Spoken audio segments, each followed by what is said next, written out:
Namaskar doston, welcome to my channel. Friends, if you have not yet subscribed to my channel, you can subscribe and click the bell icon for getting the regular notification. This is a pre-market report video for 19 December 2025. We are going to cover everything including the F analysis, post-market analysis, chart review, top gainer losses, technical view and outlook. And we are also going to cover everything including the local and global Q as well. So to start with our last trading day, that is on 18 December. If you look at Nifty, Sensex, Nifty Bank, we can see flat to negative closing and a lot of upside and downside moves were there. Those who are part of my Telegram group, they made very good profit because we were expecting this move up front. And if you have viewed my video or listened to my last trading day video, and you should have got some idea as well because the our Nifty and Sensex were under oversold territory, so there was a bounce due that exactly happened, and people captured both the moves, up move and down move as well. So on the contrary, mid cap Nifty was after the downtrend, it recovered and closed almost 100 points on the upper side. Let us go to the chart and understand it. Friends, this is the Nifty chart. Okay, so I hope you remember what I told you guys yesterday to draw a trend line in 45 minutes time frame. And if you look here, and let us go to 5 minutes time frame and understand that in detail. This is a 5 minute time frame. So look here. So what I mentioned is that it will break out, wait for a breakout for longs. It has gone a breakout, then it will retouch. From there you go for a long. See, those were taken here from almost 810. From there you got a very good rally up to 900, almost 100 points rally. So what else you need in such a market? And those were taken, it has taken a resistance at 900. From there it has gone for a almost 100 points dip, more than 100 points dip. So people got very good opportunity in today's market. And if I wanted to show you the moving averages, you look here. So I told don't short this market till the time it is moving in 20 EMA. So the moment it broke below 20 EMA, it has retested 25,771 range as well. Anyway, today's market is over, and let us look for tomorrow. Tomorrow, what you need to consider is that don't short Nifty till the time it is moving about 20 EMA. And for longs, what you need to consider, you can consider about 830, yeah, 830, above 830, 840, around 840, you consider it for long. You can get target up to even 25 900, or if that is crossed, then you can go up to 25 970, followed by 26,000 also you can get it. Everything is provided by the global market cues. For shorting, it is better avoid till the time Nifty is holding above 25,770. एक बार अगर 25,770 तोड़ दिया तो आप short कर सकते हैं. Scalping short यहाँ पे भी आप ले सकते हैं. जब भी 25,800 अगर टूट गया तो एक स्कैल्पिंग शॉर्ट ले सकते हैं, लेकिन ज़्यादा पॉइंट मिलने वाला है नहीं. चलिए हम लोग बैंक निफ्टी के ऊपर भी नजर डालते हैं. बैंक निफ्टी में भी मैंने आप लोगों को बोला था एक ट्रेंड लाइन बनाने के लिए, आप देख सकते हैं जैसे निफ्टी का ट्रेंड लाइन है वैसे बैंक निफ्टी में भी ये ट्रेंड लाइन ब्रेक हुआ है अराउंड 950 के पास. वहां से देखो कितना अच्छा खासा पॉइंट आपको 250 पॉइंट्स, ये कम नहीं होते. और फिर वहां से देखो 20 में जैसे तोड़ दिया कितना नीचे तक आ गया. ये होते हैं जो लेवल और जो मूविंग एवरेजेस का कमाल. तो कल के लिए क्या लेवल ध्यान रखना है, जब तक 58,900 के ऊपर है आप इसको शॉर्ट नहीं कर सकते. अगर इसको शॉर्ट करना है तो 900 एक बार तोड़ दिया तो एग्जैक्टली 880 के नीचे आ गया तो शॉर्ट कर सकते हैं. लॉन्ग के लिए आपको 59,000 के ऊपर ही आप लॉन्ग कंसिडर कर लेना.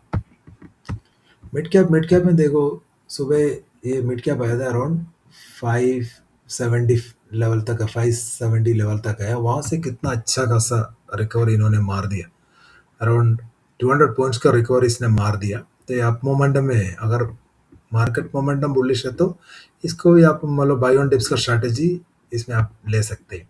आपको लॉन्ग के लिए 760 के ऊपर ही आप लॉन्ग खोज लेना, और शॉर्ट के लिए लेवल है 680 के लेवल है. सेंसेक्स में हम लोग देखते हैं सेंसेक्स एक्सपायरी तो खत्म हो चुका है. तो सेंसेक्स में मैं 45 मिनट्स का टाइम फ्रेम में यूज़ कर रहा हूँ। सेंसेक्स में मैंने ये ट्रेंड लाइन बनाने के लिए ये भी अच्छा खासा आपको मूव दिया। तो कल के लिए क्या लेवल आपको ध्यान रखना है,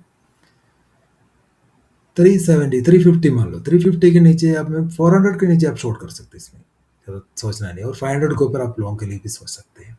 तो और इसमें कुछ ज़्यादा बोलने वाला कुछ है नहीं। इंडिया विक्स देखिए, इंडिया विक्स तो पाताल में चला गया। हो सकता है कल इंडिया विक्स मेरे हिसाब से 7 to 8% जो अप मोमेंटम कल इंडिया विक्स में आने चाहिए, क्योंकि 9.7 विक्स में कौन इसको सेल करेगा, कौन इसको बाय करेगा, तो कोई मोमेंटम मिलने वाला है नहीं। तो इंडिया से अच्छा खासा ऊपर आना चाहिए। मुझे पता नहीं, ट्रेड डील का अनसर्टेनिटी है, बहुत सारे अनसर्टेनिटी है। ऑपरेटर लोग इतना नीचे विक्स में क्यों लेके जा रहे हैं, मुझे पता नहीं चल रहा। चलिए दोस्तों, हमारे शीट में वापस जाने से पहले मेरा एक टेलीग्राम ग्रुप है, बहुत सारे लोग इसमें जुड़ा हुआ है। तो कोई ज़बरदस्त नहीं, आप चाहे तो जोड़ सकते हैं। ये सर्चेबल नहीं है, ये प्राइवेट टेलीग्राम ग्रुप है, क्योंकि मैंने ओनली जो सीरियस ट्रेडर्स को लेके मैं ये ग्रुप बनाया। या फालतू का कोई बातें नहीं चलते, ओनली ट्रेड रिलेटेड काम चलते, कोई पॉलिटिक्स नहीं, कुछ नहीं है। तो आप आज का प्रॉफिट आप देख सकते हैं, इतना भी उठा पटांग मार्केट में भी देख लो, हमारा प्रॉफिट परसेंटेज है 54%, लॉस ओनली 16% लॉस में। तो चाहे तो आप, मैं इधर बहुत सारे अपडेट देते रहते हैं, इधर क्या ऑप्शन चेन एनालिसिस, और कहाँ एग्जिट करना है, कहाँ लॉन्ग जाना है, कहाँ शॉर्ट जाना है। लेकिन मैं कोई एस एल करा ऐसे डिटेल में नहीं देता, मैं मार्केट व्यूअर देता हूँ। चाहे तो आप लोग ज्वाइन कर सकते हैं। चलिए हम अपना शीट पे वापस चलते हैं। यूएसडी आईएनआर में अभी भी वीकनेस जारी है। जब तक यूएसडी आईएनआर 90 के नीचे नहीं जाते, हमारा मार्केट में इतना उम्मीद नहीं रख सकते। हो सकता है ग्लोबल मार्केट के चलते हमारा मार्केट में कुछ अप मोमेंटम देखने को मिल सकते, लेकिन क्या जैसे जो अप मोमेंटम 26,000 तक पहुंच जाएगा, वहां से सेलिंग जारी हो जाएगा। क्रूड में थोड़ा सा गिरावट है, लेकिन क्रूड अभी भी बाय ऑन डिप्स का स्ट्रैटेजी अपना लेना। गोल्ड और सिल्वर में थोड़ा हल्का सा गिरावट है, लेकिन अभी भी लोग इसमें पागलों की तरफ बेट कर रहे हैं। मेरे हिसाब से इसको अवॉइड करना ठीक है। इम्पोर्टेंट डाटा के ऊपर हम लोग देखेंगे तो यूएस का सीपीआई आया, ये एक्सपेक्टेशन से बढ़कर मतलब अच्छा आया। तो एक्सपेक्टेड अनुमान था 3.1, ये आया 2.7। ये मार्केट के लिए अच्छा है, इसलिए यूएस मार्केट में एक रैली हम लोगों को देखने को मिला। उसे चलते हुए गिफ्ट निफ्टी बहुत सारे रिकवर हुए, लेकिन क्या है, नेगेटिव न्यूज़ है। फिलाडेल्फिया मैन्युफैक्चरिंग इंडेक्स है दिसंबर का, वो नेगेटिव आया, ये खराब खबर है। तो यूएस मार्केट वीकनेस ये दिखा रहे। यूएस मार्केट इसलिए रैली कर रहे हैं क्योंकि इन्फ्लेशन कम होते जा रहे हैं, तो रेट इंक्रीज या जो रेट कट की उम्मीद में यूएस मार्केट रैली कर रहे हैं। इनिशियल जॉबलेस क्लेम भी एक्सपेक्टेशन के मुताबिक आया। तो मिक्स्ड डाटा है, तो जरूरी नहीं है कि फेड रेट कट कर ही लेगा। कल के लिए कुछ important data, core PC data कल के बाद ही पता चल जाएगा। और कोर पीसी भी इसी के मुताबिक आ रहे हैं, तो रेट कट की उम्मीद और बढ़ जाएगा। और एग्जिस्टिंग होम सेल्स वाले का डाटा कल आना है, तो कल भी एक डाटा ड्रिवन डे रहेगा, लेकिन हमारा मंडे को इसका इम्पैक्ट देखने को मिलेगा। और सबसे महत्वपूर्ण डाटा है बैंक ऑफ जापान का इंटरेस्ट रेट डिसीजन है। तो वो कल सुबह तक हमको पता चल जाएगा, उसके ऊपर पूरा ग्लोबल मार्केट रिएक्शन देगा। आज जो भी रिएक्शन है, हम इसको ज़्यादा केयर नहीं देना।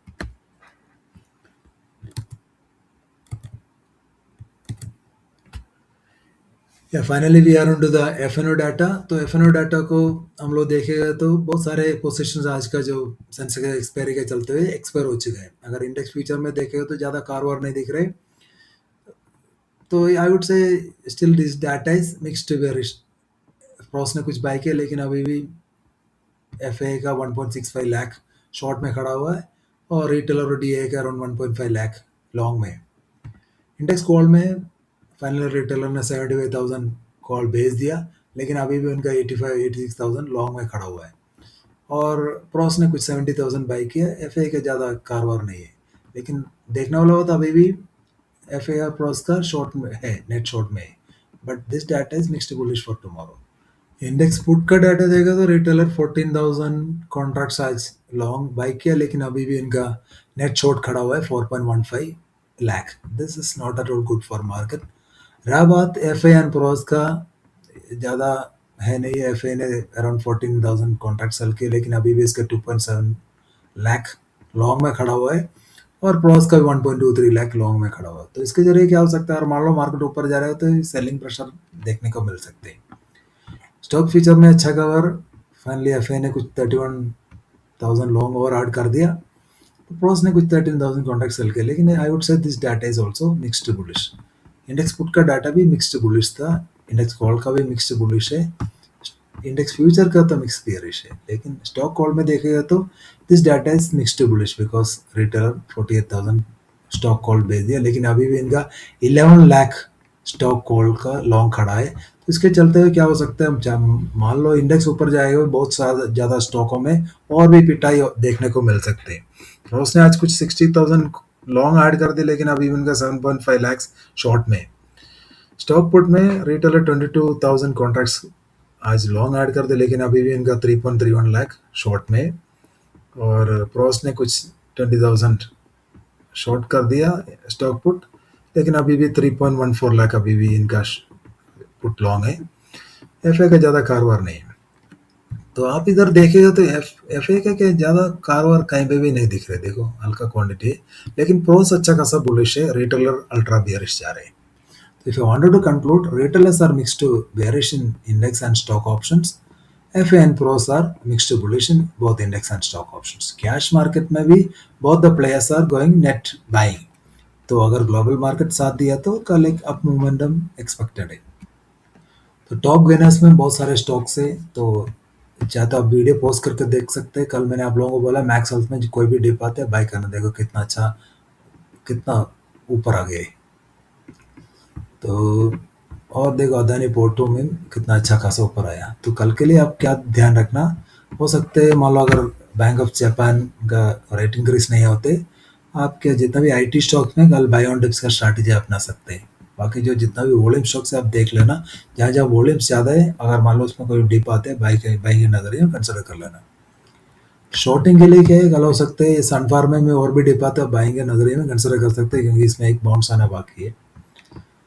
और बाकी जितना भी स्टॉक्स है जहाँ हाई वॉल्यूम है, आप उसको सेल ऑन राइज का जरिए में देख लेना। अगर मान लो मार्केट ज़्यादा बुलिश है तो आप इसको अवॉइड ही करना, ठीक है। Yeah, let us look at the technical view and outlook for Friday. So we'll start from Nifty. Nifty अगर शॉर्ट करना है तो 25,770 के नीचे आप शॉर्ट कर लेना, तो आपको टारगेट 25,650 तक मिल सकते हैं। लॉन्ग्स के लिए 25,850 के ऊपर आप लॉन्ग कंसिडर करना, आपको 25,970 इवन 26,000 तक भी टारगेट मिल सकते हैं। तो क्लियर व्यू है, शॉर्ट्स बिलो 25,800 ओनली। सो निफ्टी अभी भी कुछ ओवर सोल्ड टेरिटरी में है, तो ये बाउंस अभी भी आना इसमें बाकी है। पीसीआर देख सकते हैं अब इसका। तो बैंक निफ्टी में, बैंक निफ्टी 58,900 के नीचे आप शॉर्ट कर लेना, आपको टारगेट 58,750 तक मिल सकते हैं। लॉन्ग करना है तो 59,000 के ऊपर करना, so you will get target up to 59,500। So bank Nifty clear लिखा है 59,000 के नीचे शॉर्ट है, इसके ऊपर लॉन्ग कर लेना। पीसीआर अच्छा दिख रहा है। सेंसेक्स में 84,400 के नीचे आप शॉर्ट कर लेना, 84,000 तक टारगेट मिल सकते हैं। लॉन्ग के लिए 84,500 के ऊपर आप लॉन्ग कर लेना, आपको 84,500 85,000 तक आपको टारगेट मिल सकते हैं। तो रेसिस्टेंस 85,100 पर है। सेंसेक्स में क्लियर व्यू है, 84,500 के नीचे बेरिश व्यू खोज लेना। ये भी स्लाइटली ओवरसोल्ड है। तो मिड कैप में आपको क्या करना है, मिड कैप 13,730 के नीचे आप इसको शॉर्ट कर लेना, तो आपको टारगेट 13,600 तक मिल सकते हैं। लॉन्ग के लिए 13,760 के ऊपर खोज लेना, आपको इवन 13,900 तक टारगेट मिल सकते हैं। जब तक ये 700 के नीचे नहीं जाते, अब इसको शॉर्ट नहीं करना। पीसीआर अभी भी इसका अच्छा दिख रहेगा। तो मेरा tone is likely to remain cautious से, अगर मान लो आपको मोमेंटम मिले तो खेल सकते हैं। रुपये का वीकनेस अभी भी है, तो देखें जब तक इंडिया यूएस ट्रेड डील का जो डिस्कशन का नतीजा नहीं आते, जो क्लैरिटी नहीं आते, तब तक इसमें सेल ऑन राइज का जरिए में भी ये हो सकते हैं। अगर मान लो रेसिस्टेंस ले रहे तो वहाँ से नीचे गिर भी सकते हैं।